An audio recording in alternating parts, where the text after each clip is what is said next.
DJ पवन उनके परसा चला आँखों में पानी ना हो, वे जवानी जवानी नहीं, जिसमें कोई कहानी ना हो।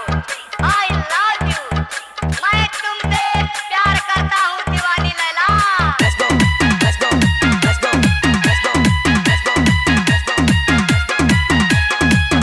गोरी गाल के चुम्मा दे दे मोला, और पहला पहला प्यार के चुम्मा दे दे मोला, और लाल गुलाबी होंठ के चुम्मा दे दे मोला।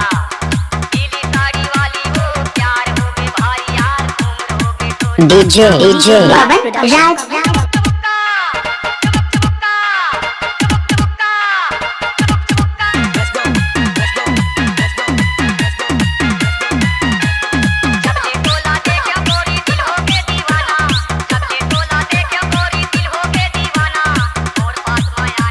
Khantara.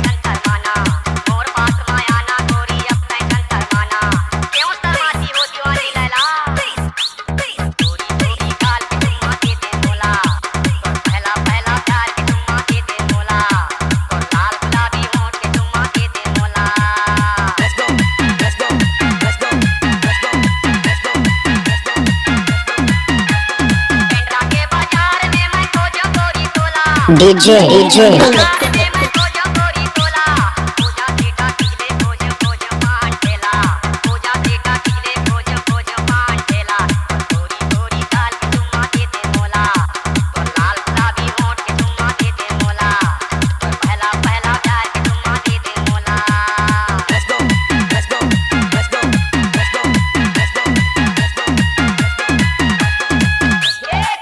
पवन राज खंतारा एक बार चुम्मा देने से मेरे साथ हार नहीं है, तुम्हारी जीत है।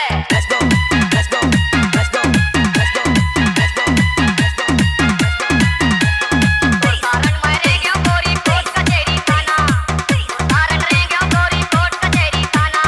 तोर प्यार माँ भैया बन के घूमे मैं दीवाना, तोर प्यार माँ भैया बन के घूमे मैं दीवाना।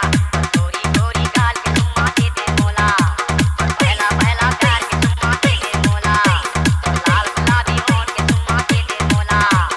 पीली साड़ी वाली वो प्यार हो गए भाई यार, तुम रहोगे तो अब जवान। DJ पवन उनके परसा चला खंतारा